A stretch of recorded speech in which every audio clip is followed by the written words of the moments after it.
usually we ask patients not to report, but in your case, we can give you a sneak peek. Yeah, this is right now we're finishing the batches of the stem cells.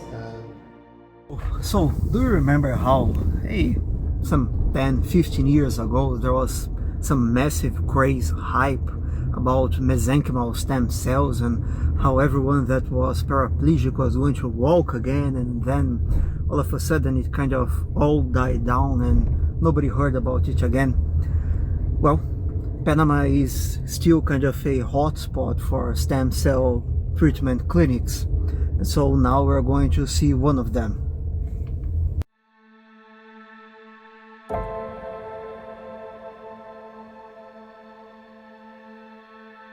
So, is this whole floor yours? Other two, not clinics, other two local. Oh, here? Yes. Okay. Other two businesses, but yeah, we're expanding. The objective is to have the whole floor by. And evict the remaining businesses. not evict, but yeah, we're working with them for relocation. And this is the marketing team, design and marketing team for the group. You have a nice view here. I imagine that's the pool of the Sardis Hotel. Correct. You're right. So here's where we're gonna have this is our podcast studio. Cozy. Yeah, and yeah, this is our podcast studio. Here's where we do most of the recording.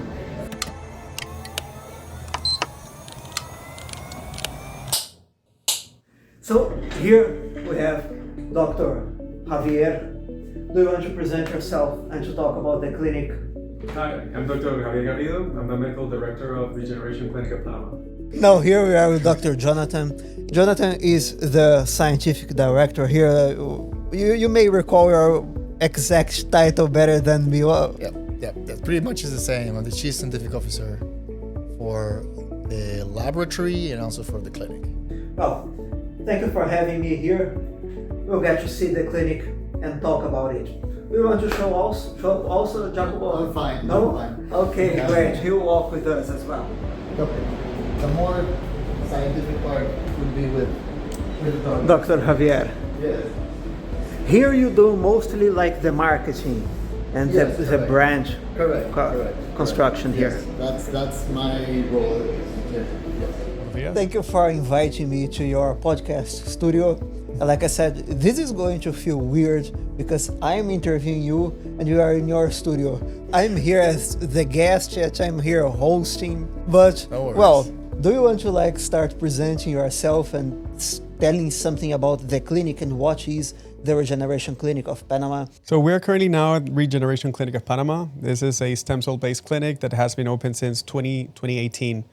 We work primarily with umbilical cord-derived mesenchymal stem cells and mesenchymal stem cells-derived product. So we try to do biopharmacological product in a way to be standardized and have always the best, consistent, and reliable outcomes with all of our patients. So yes, this space is our new space for treatment. We do IV therapies, either stem cells or general IV vitamins and whatnot. It's interesting also because some 10, 15 years ago, we heard a lot about treating spinal cord injuries with stem cells. And nowadays, if you go on your website or on many websites, there's a long list of things that are treatable. Where did you start with? Did you start treating spinal cord injuries, or did you, for example, I see there are treatment for autism, for example. So I think once you understand, at a much deeper level, what are stem cells and how they work, you will realize that you can use them for different type of conditions, different type of treatments. So if we look at the pathophysiology of the conditions, the mechanism of action of how a disease comes to be, that gives you the entire insight or the tools you need to treat that condition. The first time I heard about stem cells in med school was in embryology, anatomy, embryology, the formation of the embryo. So you have the true stem cell, the totipotent stem cells. Totipotent, that has the potential to build or create the entire human being. That's the the ovule and the sperm.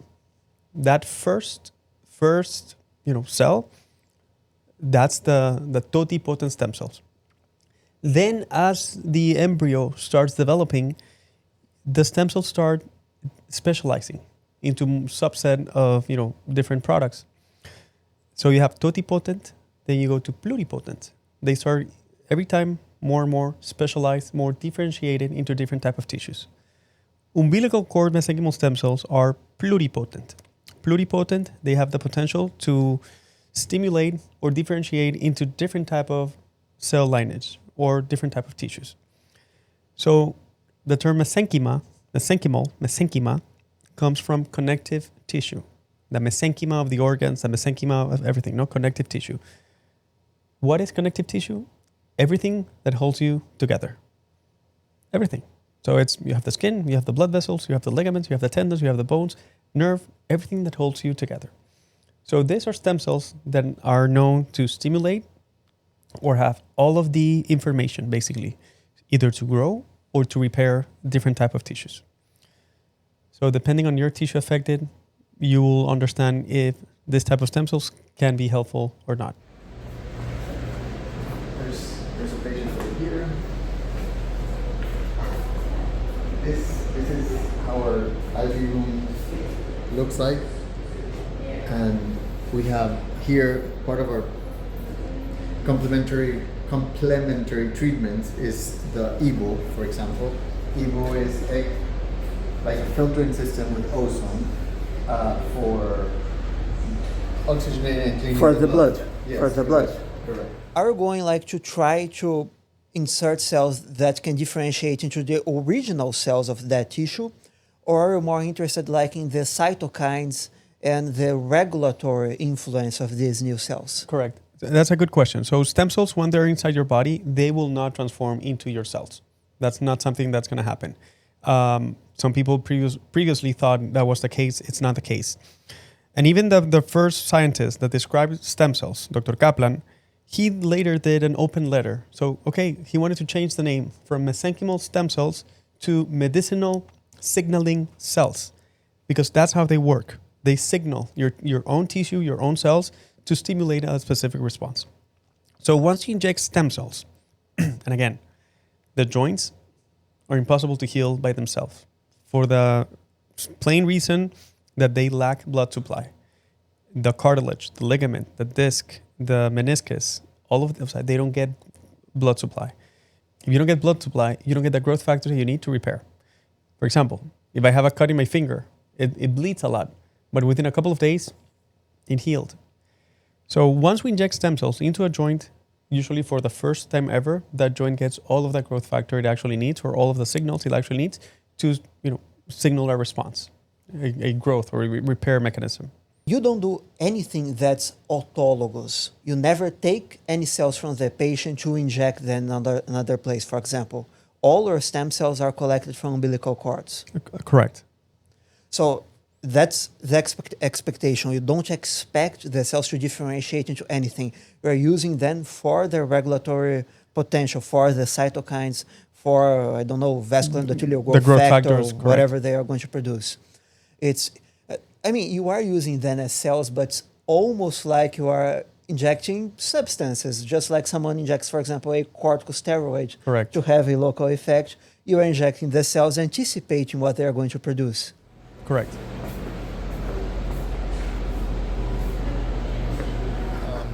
We mainly use mesenchymal stem cells from umbilical cord, from the Wharton jelly. So let's say the meat of the umbilical cord. And we do follow American Association of Tissue Bank rules for patient eligibility. And also to select the umbilical cord, there's some physical parameters that are, by observation, we know that it's a healthy cord or not.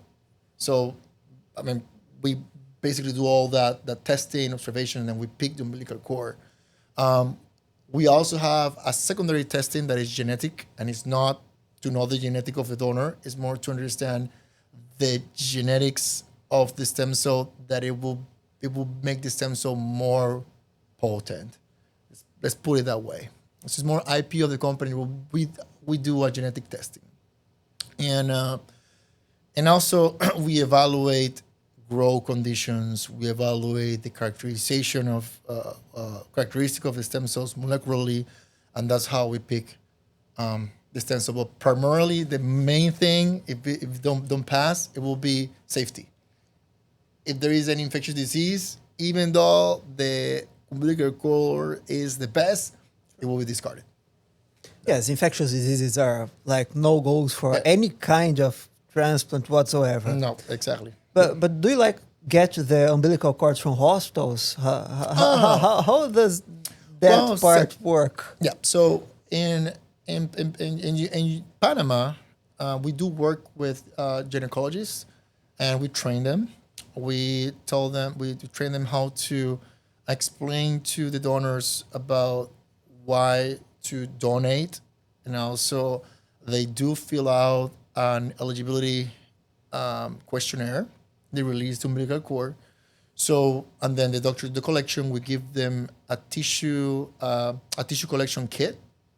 They take blood samples from the mother, urine, also have all the questionnaires, all the forms and the agreements, and then the doctors are the one that provide that to us. This is a hyperbaric chamber. This is a hyperbaric chamber.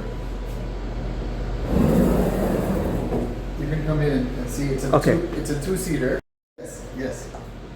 Please. This is really two-seater. interesting. It Yes. feels like I'm going to a private jet or a helicopter or something like that. If you want to feel fancier, you could recline your seat and you can recline your seat and lift your legs. Yes, it sure sounds fun. And the best part of this is different to other regular hyperbaric chambers. This is tech friendly. So for most hyperbaric chambers, you have to use 100% cotton shirts and no tech inside, right? So this is static free. Yeah, go ahead. So you mean, for example, I could be side here and using my phone? Using your phone, That's working the on idea. on your computer, yeah, that's the idea. And obviously, we have a two-seater, right? So it's not as boring. If you don't want to bring your tech, you can chat with someone. Kind of helicopter or private plane. Yeah, or But- spaceship. We get a lot of spaceship.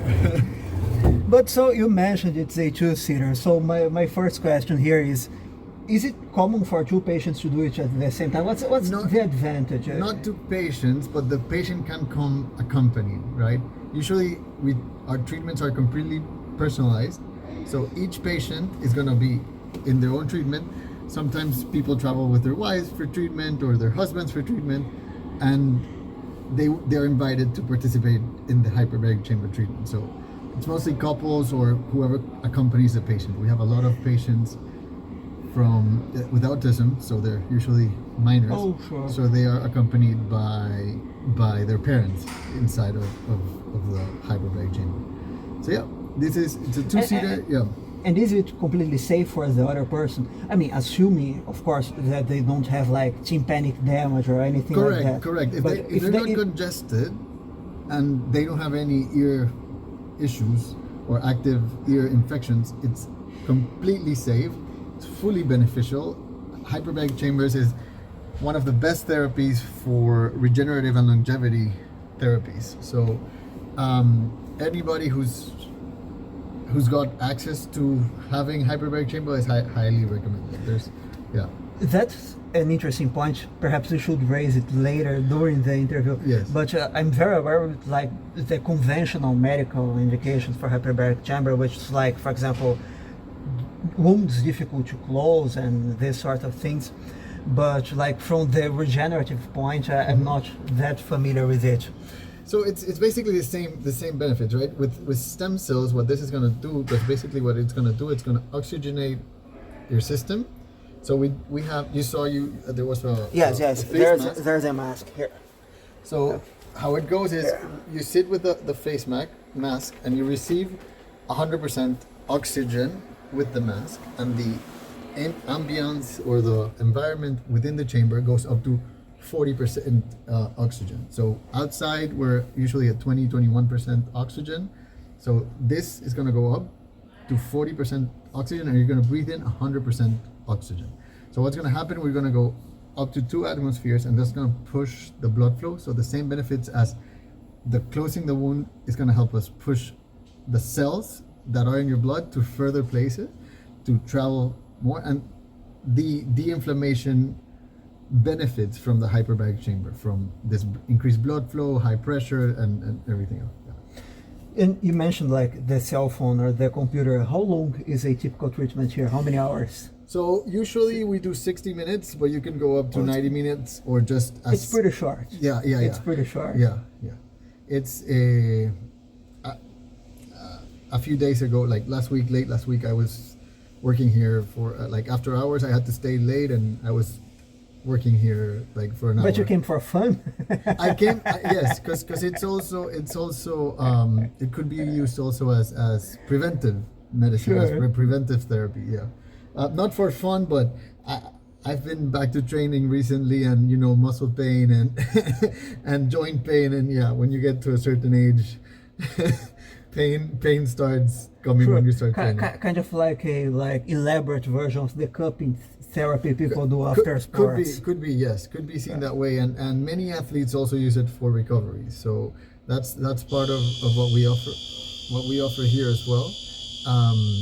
Recovery therapies. So next door we have a red light therapy, which also supports recovery and cellular recovery, recovery at a cellular level, I should say. Yeah. This is. Go ahead. Do you want to leave first? Shall I leave first? Whichever you prefer. Let me go. I mean, for me, it's absolutely working fine. For me, it's absolutely fine. Someone that's claustrophobic, I'm not so sure, but it does look interesting. Like, and you mentioned, like, for example, the hyperbaric treatment for athletes. Are we mostly talking about athletes from Panama or people who came here for regenerative medicine? That's an interesting question, because we do have a little Hall of Fame. We have here Oliver Maraj bracket. He was a doubles ATP champion, world champion of doubles. Jocelyn Handler, a UFC fighter. I'll show you her glove outside. We have a signed glove. NFL players, few veterans, former Navy SEALs, former Marines, all branches of the military of the United States. Most recently, we had Mitchell Hooper, world's strongest man, visiting us and having treatment pre-competition to get back to competition. We had number 1 poker player in the world, Michael Mizrahi, coming here, early November. But I do imagine you have many more famous patients you can't actually disclose because they prefer to. Some were allowed to disclose their relationship with the clinic, some more. So otherwise you could have more like brackets or gloves or something like that. We have anti-aging protocols and longevity protocols. So we want to be very specific and quantify every possible biomarker that we can. There's something called the hallmarks of aging. Hallmarks of aging are like 12 main roads that lead to aging itself. You can monitor and test and quantify how far you have traveled in each of these roads. Things like telomere shortening. Telomere shortening, your stem cell population, chronic inflammation, mitochondrial dysfunction, altered intercellular communication, cellular senescence. So you can actually monitor all of these different parameters to see how far you have traveled, what's your current biological age, where are you standing at this moment, and what can you do to reverse certain changes associated to aging at a cellular level. So that's my approach. I like to be very scientific, there's a saying that everything that can be measured can be improved on. And that's why I try to measure everything that I can. I actually love that you mentioned this word anti-aging, because I saw here at the corridor that there is like the Regeneration clinic door, and then there's the anti-aging clinic. So do you regard it as two separate things? Are these two different services? How do you see it? They overlap. Do you deal with it here? They overlap because one, you have a longevity and anti-aging focused clinic, and then regenerative medicine. Regenerative medicine, you basically want to give the body everything it needs to heal by itself. So what we need to do over here with regenerative medicine is first identifying whatever is causing you harm, getting rid of whatever is causing you harm, and then giving your body everything it needs to heal by himself. So that's our approach over here. Understanding the thorn, getting rid of the thorn, and then giving you stem cells plus anything else that you may need to heal on yourself. Let me clean up. So this is our red light therapy bed. It's gonna get a little bright. This is usually 12 minutes, and you go in here under underwear or less. And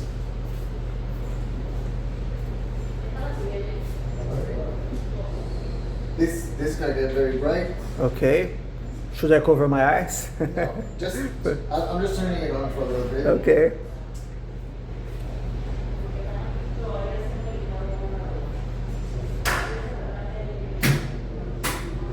It's Yes, very it bright. is indeed very bright. Yeah, patients when go in, they do use hypertension. Yes.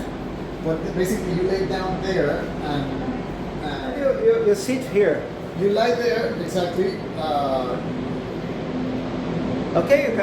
Yeah, you lie there, and from head to toe, all over, you get stimulation from the red light throughout your whole body. And what's like the primary difference? If I had to explain like to someone on the street, how is this different from a tanning boat? Okay. What's the scientific difference between it? Someone says, "Hey, I want you on like these ones in a mall, for example." What's the difference actually? I believe the main difference is the tanning beds use UV light, so it's like a purple light or a bright light, white bright light. But I think a better person to answer that question Absolutely. is a doctor. Because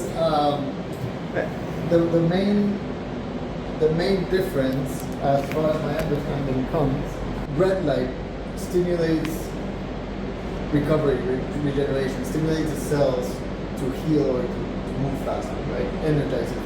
I guess your clientele here is like perhaps 50% of Panamanians and 50% of foreigners, but the foreigners are more geared towards stem cell treatment and the Panamanians towards like the red light or the hyperbaric meds. I imagine it's something like that. Yeah, well, actually 90% are United States. Most of our patients... 90% of patients overall? United States, yes. We have several patients that also do the Regeneration Clinic of Panama, which are more complex clinical conditions that are treated there. But in proportion, United States go more for that, for all the clinical, like these complex conditions than the anti-aging, because they can do anti-aging in their countries easily. Panama, not too many. One, because the whole country were 4 million. Yes. Some proportion. It's a city. Yeah. São Paulo has 23 million inhabitants. It's 6 times larger than the country of Panama. Exactly. So, I mean, it's more frequent to have patients in Panama that, for example, we have also an anti-aging clinic that they're more interested in longevity, hair loss, facials, treatment with peptides or laser. That they come more from that. So, I guess we're doing some stop work. But yeah, this is our aesthetics medicine side. So, Yes, because just from what's lying around, this reminds me a lot of an operating room. yes, so this is stock, because this is stock for our procedure room. Part of what we do here as well as a longevity and anti-aging regenerative medicine center, we offer aesthetics medicine therapies. Here we have the Alma Harmony laser. It's one of the newest, most advanced laser equipments in the world. So here it's like mostly... That's Dr. Addie. She's the head You want to say hello? Hi, nice aesthetics to meet you. medicine. I'm Dr. Rodriguez. Nice to meet you. How do you do? Great. ¿De dónde eres? Brazil. I know it. Yo soy brasileño. That's why it sounds like Brazil. This is your first time here in Panama? Yes. I hope you enjoy it. Welcome. If you want to do any Thank aesthetic you. procedure, let me know. What kind of procedures do we do, though? Botox, fillers, laser You are a treatments. dermatologist. Well, I'm not aesthetic procedures for aesthetics. It's different. Here in Panama, we have like dermatologists, aesthetic doctors. That's really interesting. Do you want to come closer to the camera, or are you kind of like I said, they were behind it? So how does it work? Is it like a medical residency? Yeah, but it's different. Here in Panama, we have like dermatologists, plastic surgeons, we have aesthetic doctors. It depends. But you went to medical school? Yes, The same I actually 6 went years, to, yeah, and same then after 8 years, then I did like, then when you finish everything, you do something about aesthetics. So it's different. Interesting. And like, so how is it different, for example, from dermatologists? Where I mean, from here in dermatology? Panama, you're not allowed to do aesthetic procedures unless you're a doctor. So you So- have to do med school first. And Oh, okay, so sure. So dermatologists, the difference is that they treat the pathologies of the skin, and basically we just make people pretty. So, Prettier, yeah. for Prettier. example, can a dermatologist here in Panama use the laser Yes, for? but they have to do something apart to learn for lasers because Okay. they don't teach you that in the special. Do you also do like hyaluronic acid? Yes, fillings, filler, like- Botox, laser treatments, and we also study everything. Do you do like procedures from vascular surgery, like putting foam inside veins? Well, No. we can do it, but I don't do it here. No, I'm just I saying. used to. I used to that's- actually. That's the different part for me. Yeah, I like didn't 4 know- years ago I used to. I didn't know this specialty of aesthetic medicine here in Yes, Panama. it's a little bit different from other places, but yes, I used to do that and with poliocanol, but like 4 years ago. Now we don't do it here, but maybe in the future we will. Usually because the patient here don't stay longer, so that's why, because we need to check them for those procedures. If I may ask, here when we're talking about procedures, are we talking mostly about a local clientele, Panamanians, or from the people who It's a come big from abroad? mix. It's a Both. big mix, yes.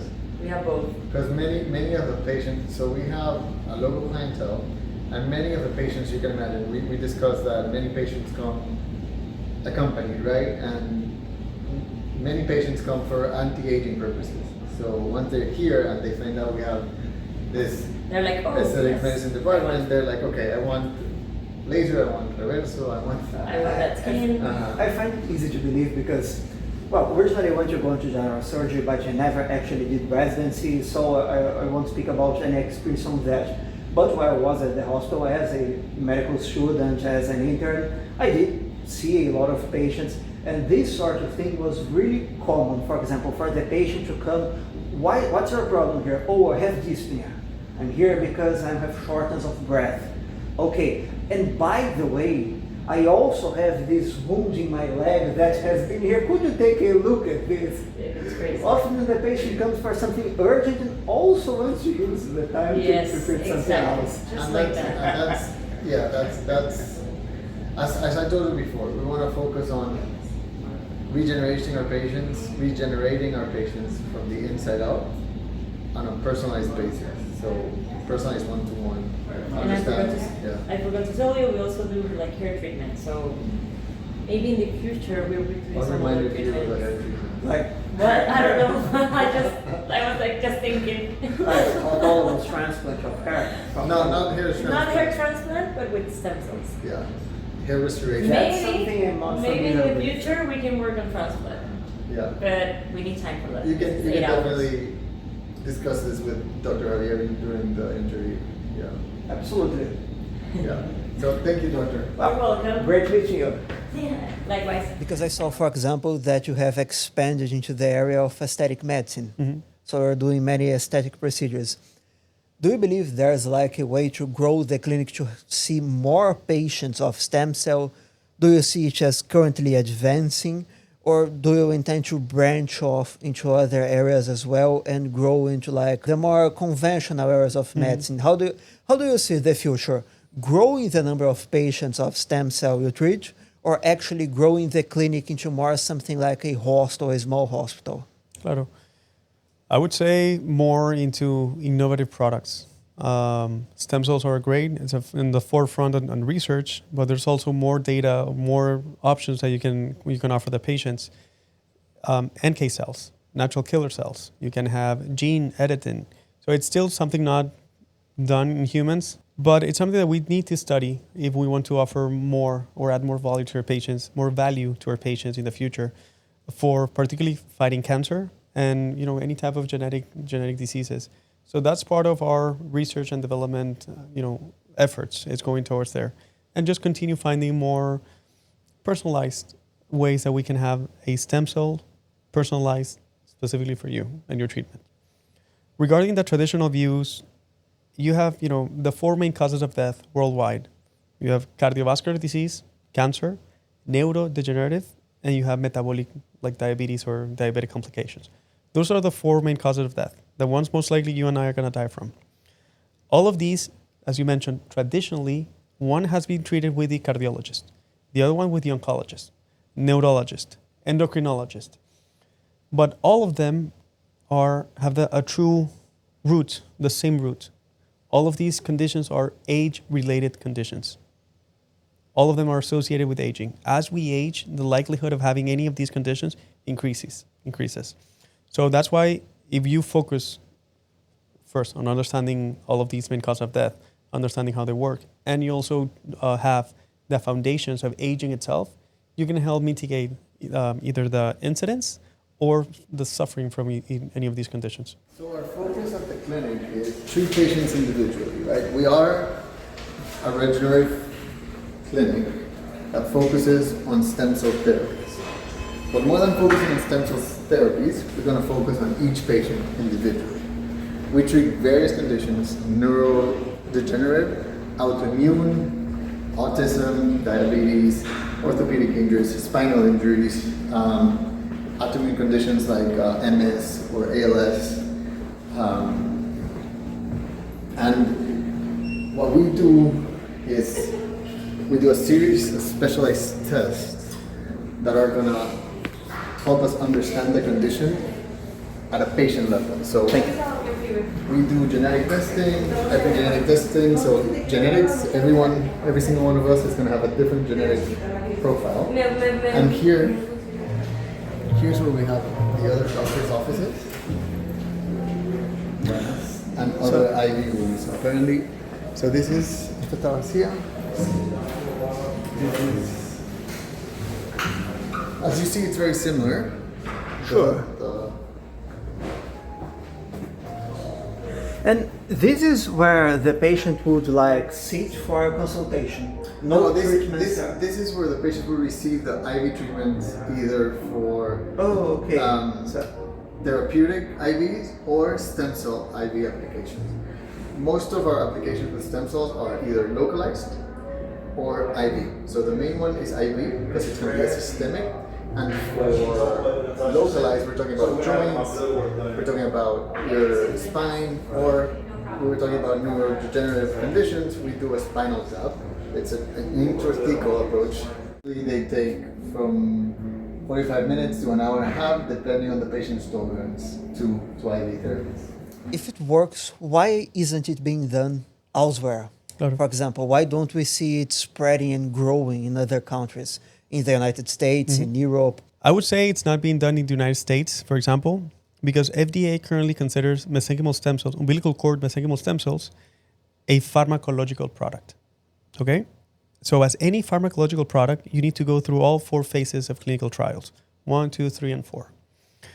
The thing is, you cannot patent the umbilical cord. So there's no true incentive in spending billions of dollars funding research for umbilical cord stem cells if you cannot patent and monetize for that. Even though there are some phase 3 even clinical trials with mesenchymal stem cells in the United States. The funny thing is, first, stem cells is not a pharmacological product. Second, the FDA does not oversee other cellular transfusion. FDA does not oversee bone marrow stem cells, for example. And those have been the gold standard of care for leukemia, lymphoma, multiple myeloma. FDA does not oversee other cellular transfusions like red blood cells or platelets or organ transplant, and we all know they save life. So they're considering stem cells, umbilical cord stem cells, like a different product, like a different thing, a pharmacological product. So that's one aspect. I think that's the main aspect of why it's not being done as openly in the United States due to that type of regulations. Regulatory wise, in a country, how this treatment is accepted, how it's from developing all the way to the trial, what is good, what is not good.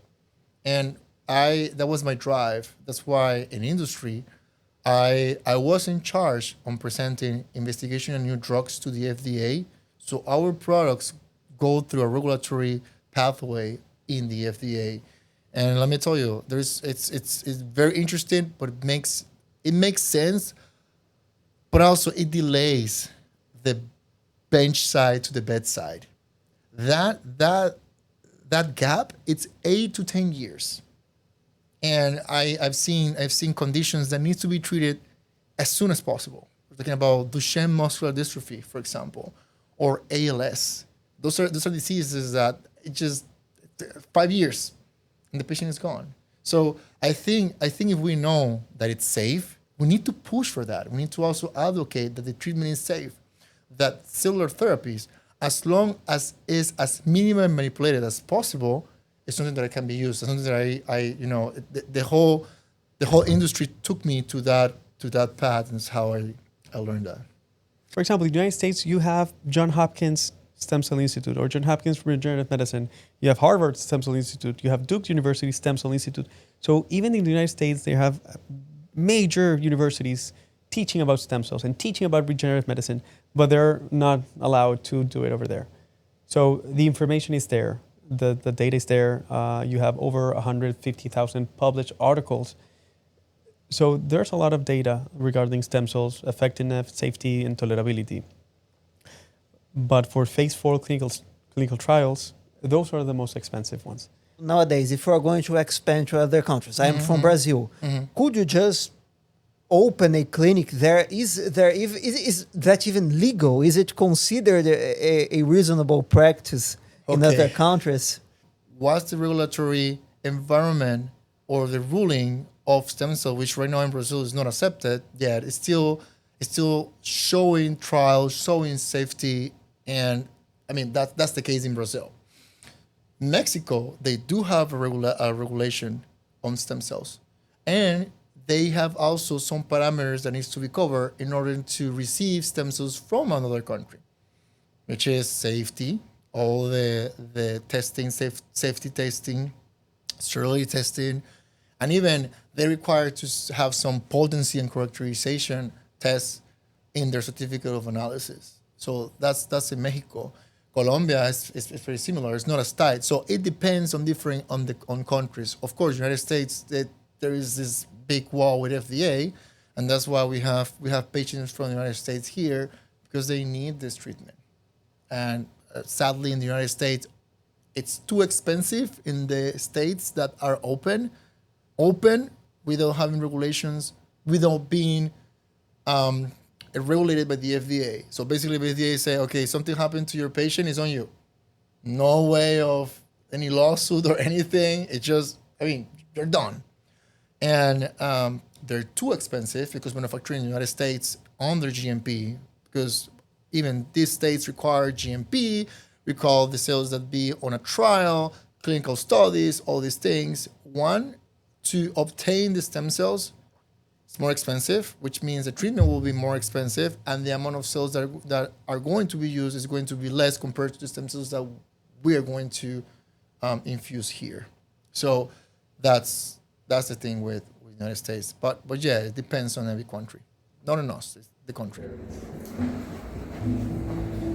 Yeah, right now we have patients over here taking therapies. So I need to watch out not to record the patients. Depends. So this patient's probably getting an IV. This one over here, if you see the bag, you're gonna see the differences, right? So this is a cocktail, vitamin cocktail. This one as well, the pink one. And here you can see a different bag. And this patient is probably getting their first batch of stem cells already. Why do you think Panama specifically has brought together this large amount of stem cell treatment clinics, and why has it grown more here than in other countries? Part is that regulations make it possible to do this type of treatments here in Panama. The other part would be the geographical position of Panama. Panama is also called the hub of the Americas. So you can have a direct flight from anywhere in the Americas, almost anywhere in the Americas, directly to Panama. For most of our patients that come from the United States or Canada, most of people speak English here. We're very Americanized. We use the US dollar. So that's easier for most of our patients as well. So that's one part. Obviously, stem cell treatment has been done here in Panama since 2008. So it's one of the longest standing, countries that have offered stem cells out there. So it definitely has been historically in the stem cell world a great place to do those type of treatments. And so, if I understood correctly, the patient first comes into that room we just came from and waits. Then he comes here for a consultation in one of these rooms. So most of the consultation, you remember Dr. Javier mentioned he has a virtual consultation. So most of our consultations happen before. So there's different levels of consultation. Pre-treatment, once they get here, first thing they do, patients come through the door, they get checked in, and they get blood tests, blood work done, and then they start therapies. Every single patient is hosted or welcomed by their patient coordinator, which is basically a medical concierge. And they will go through for testing. When a patient wants to come to get stem cell treatment here, for example, at the Regeneration Clinic, and they are, for example, American, how does the experience work? They contact you over email, and then the first consultations are over the internet? Correct. We do have a team of patient advocates that they have all of the information necessary for you if you're interested in stem cell treatments. So they can guide you to tell you more or less what's the treatment's going to look like. Before coming down here, you're going to be having a consultation with any of our doctors, because we need to make sure that first you're eligible for stem cell treatments. Stem cells are not for everybody, and stem cells do not treat every single condition. So that's something very, very important. To see first if you're eligible and you will benefit from stem cells. If not, we need to be very open, transparent about that and tell you, hey, I'm sorry, this is not for you, this is not for this type of condition. We haven't seen good results with this type of conditions. So I wouldn't recommend. So if we do on the opposite, let's say, perfect, we have seen great results for your conditions, you're going to do great. Then you come down here, and then we do the entire, the testing, the treatment, the cares that we do over here. We do a lot of add-ons to your stay to continue optimizing your body for performance, for recovery, for longevity, for whatever your goal is. And is it like a single visit, or does the patient come to Panama more than once? It depends. Usually it's at least more or less 1 week stay that they have here in Panama. And we do follow-ups with all of our patients every 3 months. So depending on the follow-ups, so first we're going to monitor your progress. If we see that you saw improvements, perfect. But if we see that 6 months, 9 months later, you saw improvements, but then you reached a plateau, that's when we could consider doing another treatment. If that plateau is still far from where we want to be, we can do another treatment. And that's usually what happens to some patients. As I've had patients that had great results with one knee, then they come back a year or 2 years later for other knee or other joint. So, can you speak values? Are you allowed to give any ballpark, any range of what a patient would be expected to pay, for example? Claro. Or is that more of a confidential of the camera? We can talk about ballpark because the prices, it varies. It will depend on patient to patient. It will depend on the amount of stem cells and the amount of services that we can add to the protocol. But usually, on average, the treatments could be around 18 to 20, on average. Obviously, you have your outliers. We could be much less, or it could be much higher, depending on $18,000 to $20,000. $18,000 to $20,000, correct? For like a whole treatment. A whole treatment. So yeah, now I can show you one of the coolest spots of the clinic. We have our own in-house lab, and I believe that's the coolest part of the whole floor. What do you think we are still missing to get like guideline recommendations for stem cell treatments outside of the stem cell environment?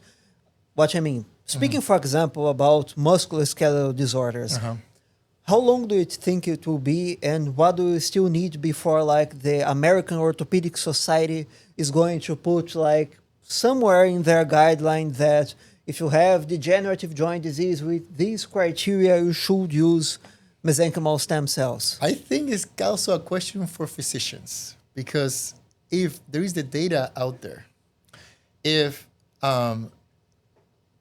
they can gather information from us, from the scientists, you will know more about the in vitro, how it works, which is how a drug first is described, right? Any drug, you have in vitro models, you have animal models, and then you show safety and some mechanistic insights. But with trials also out there, doctors can adventure and understand more. I mean, the physicians, there is physicians that they are very innovative on it, but there are others that are very old school. They say, no, don't try that. It's not going to work. You're going to waste your time. You're going to waste your money. Not having a condition like, for example, Duchenne muscular dystrophy, it's just to read a little bit about and then see that there is a better life expectancy and best life quality to these kids. And some of them just take your corticosteroid. Good luck. It's going to be fine. Just, pray. I can't understand that.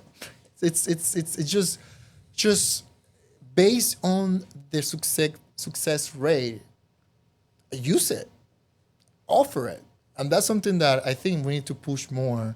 So different generations of doctors, they get more informed and accepting the treatment.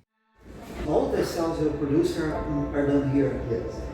We're coming into our R&D lab. Here, we can record just briefly yes. Because usually we ask patients not to record, but in your case, we can give you a sneak peek.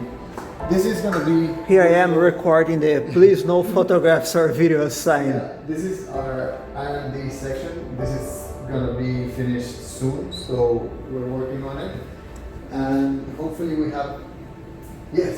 Oh, nice. So, Oh, yeah, right now we're finishing the batches of the stem cells, and sometimes you see 8 to 10 people working there at the same time. It looks like a very, very busy kitchen. that's rather unexpected because we're like in an office tower in downtown. I would mostly expect to kind of outsource, perhaps to a company of our own, but to have like a laboratory elsewhere and send it here. It sounds almost weird to have a laboratory working downtown on the 4th floor of a commercial building. It speaks a lot about like the compactness of your operation because you can make it fit here. Yes, and we are expanding. We will be expanding to an off-site lab, where we're developing an off-site lab with more capacity to tend to our patients. But yeah, this is state-of-the-art lab, positive pressure, highest standards of manufacturing practices. It's the best way we can serve our patients, having an in-house lab in the clinic, in the same floor for the clinic. We can ensure the best quality, freshness, potency of stem cells. What's most advanced, if I asked you, give me the strongest evidence for a disease treatable with stem cell treatments? Well, first, osteoarthritis is already accepted. So it's all public now on the effect of the treatment of mesenchymal stems, of osteoarthritis using mesenchymal stem cells. Joints in this procedure room. There's ultrasound to help us guide the needle. Everything is imaging guided. Yes, that's actually I wanted to ask you this, but I'm going to wait to ask Dr. Javier, because in many countries everything practically that involves a needle that's not through a vein is done with ultrasound. Yes. And in other countries like Brazil, it's kind of transitioning still because Everything, and you can see in most of our content where we have applying joints. Usually knees is the ones that we see in our content. You see the needle here and the ultrasound machine right next to like the handpiece of the ultrasound. You can see it right there. That's one. And second, multiple sclerosis is widely studied and widely tested. And I think that's the second one that is coming. Using mesenchymal stem cells from umbilical cord. Heterologous treatment, allogeneic stem cells. Yeah, because it's the way that mesenchymal stem cells work. They're signaling cells. They're going to create homeostasis, most in a inflammatory condition or an autoimmunity, and this is the perfect match. have you seen any trends in the industry lately? The highest incidence that we have seen is in autism. 1 in every 32 children have diagnosis with autism spectrum disorder, and it does behave like an autoimmune condition. That's something that's most likely you haven't heard of. Most of the patients that have autism have autoantibodies that attack your folate receptor in the brain. And should we expect any upcoming changes like in the scientific part in the next, let's say, couple of years? I can talk about us. I know there is things ongoing, but I need more data to kind of justify or explain. But for us, we are focusing in other cell types and have compound treatments with biologics. Not only mesenchymal stem cells, exosomes, or secretomes derived from mesenchymal stem cells, but also other cell types, new cell lines, and also tissue-derived products. Like the tissue that I mentioned to you before, the apocytes, that's one, but manufactured in a different way. We're going to develop a different version. Not only the amniotic membrane, but also from the umbilical cord. That's what I can talk about. There is more, but I need to make sure that everything is good with my research lab. And but yeah, you will see more. We have a long list of projects that we want to run. But I have to kind of give you a segue to talk about your own clinic. So here in Panama, if someone's coming to Panama, why should they come specifically to the Regeneration clinic? So what I would say is that we're not a drive-through stem cell clinic. It's not that you come down here, you get stem cell, and then we send you off. We work differently here. Autoimmune condition is like having a thorn stuck in your foot. That's it. You can take immunosuppressant, you can take biologics, you can take corticosteroids, you can take stem cells, and you're going to feel better, yes. But you still have that thorn inside. The idea behind the approach that we do is identify the thorn, get rid of the thorn, and then give your body everything it needs to repair. I need to understand what triggered that condition, because most of the patients spend their entire life without any symptoms. So something must have triggered this. And it's my responsibility or our responsibility to find out all of the contributing factors. If it's gut biome, environmental toxins, heavy metals, mold toxicity, genetics, nutritional deficiency, anything that could be contributing to this condition, I need to tackle that first. Epstein-Barr virus, for example. You have immunoglobulin G for Epstein-Barr that has been linked to several autoimmune conditions.